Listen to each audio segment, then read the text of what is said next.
In this video, I'll go over examples of an ineffective and effective bad news message. The letter from Cycletech that you see is in response to a request for donations from a representative of the North American Biking Association. In that letter, Mr. Caranthanos has asked Guy Smith, manager of Cycletech, to be a major sponsor of the newly launched Durango World Mountain Bike Championship. However, Mr. Smith is unable to be a major sponsor of this event, so he must refuse Mr. Caranthanos' request, and he's now written an indirect refusal of the request. Because Mr. Smith is attempting to write a refusal using the indirect approach, his first paragraph should consist of a brief buffer that finds common ground with Mr. Caranthanos and acknowledges his request. We can see that while he acknowledges the request, Mr. Smith fails to use the indirect approach. Instead, he gives the bad news in the very first sentence right away. Doing this, in effect, negates the attempt to use the indirect approach. The bad news is delivered bluntly, with no attempt to focus on the reader.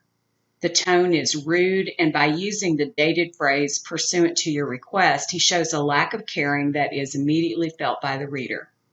Chances are good that Mr. Caranthanos will stop reading the letter at this point. The second and third paragraphs are spent ranting about cheap Chinese and Japanese imports, Cycletech's financial struggles, and the money it's having to spend on research. The problems here are numerous. The tone is a big problem. It's defensive, it's aggressive, it's contemptuous, and it sounds insulted. It's obvious that it's also culturally insensitive and downright racist. It mentions financial troubles that may be best left unsaid. And finally, it's vague. What kind of research is Cycletech spending money on exactly? In paragraph 4, Mr. Smith finally refers to the championship the NABA is sponsoring, but he does so very vaguely, emphasizing a pettiness with "your organization may be doing great things for the sport of mountain biking." This is immediately followed again by another insensitive reference to those Asian companies that Mr. Smith accuses of draining profits to the other side of the Pacific. The tone here is petty and whiny, not a good look. It's not until the conclusion that Mr. Smith finally grudgingly offers a small donation toward the bike championship, but his tone and word choice do so in a way that fails to resell his company. What are the chances that Mr. Caranthanos would ever recommend Cycle World to consumers and colleagues? Mr. Smith's final sentence, "Please do not hesitate to call in the event that you may have any questions," uses an overworked business phrase that is almost laughable considering he's done nothing to indicate so far that he's a good source of help. Tacking this on to the end of the letter is merely checking a box rather than signaling caring and competence. In addition to the major issues I've gone over here, the letter lacks conciseness. We've talked about the trite "pursuant to your request" phrase, but there are other wordy phrases that can be revised for conciseness, such as "this is to inform you that," "this point in time," "please do not hesitate to call," and "in the event that." All of those can be rewritten to be more concise. And if you would like help with that, I've posted some exercises you can work on at your own pace in assignment support on Blackboard. You can also revisit any of the Achieve modules at any time during the semester. So Achieve modules 1 through 3 do, of course, focus on grammar, punctuation, and style, and may be a good source to help you out. And Carden also discusses this in chapters 5 and 6. So let's take a look at the improved version. Immediately, Mr. Smith focuses on the reader by congratulating the NABA's stewardship of the first annual Durango World Mountain Bike Championship.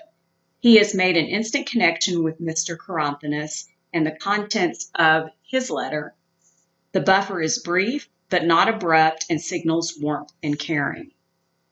In order to establish his rationale in paragraph 2, the writer uses the sport of mountain biking to lead into Cycletech's current focus on developing new products, 2 of which he names. By stating that Cycletech is currently investing all its profits into bringing these new products to market, Mr. Smith is implying where the bulk of their money is going. This sets the reader up to hear the bad news in the next paragraph. Mr. Smith shifts back to the championship in paragraph 3, maintaining a positive tone by pointing out that it should generate a lot of interest.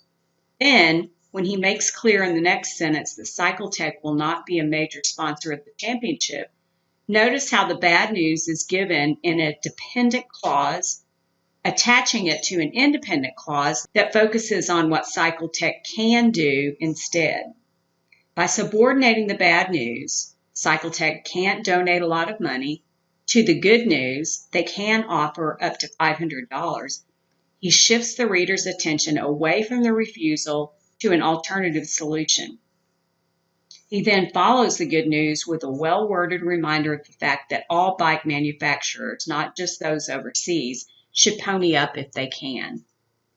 In the last paragraph, Mr. Smith gets off the subject of the bad news and wishes Mr. Caranthanis good luck as preparations are made for the championship. And while he does provide his phone number and invite the reader to call, notice that he clearly specifies, without being in any way negative, what the parameters of that call would be.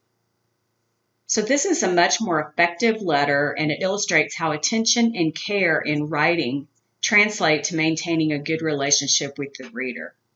There's no doubt that while Mr. Caranthanis will still be disappointed, he's highly likely to come away feeling positive about Mr. Smith and Cycletech. With the same approach, you can also keep lines of communication open between you and your audience when you must deliver bad news in your future careers.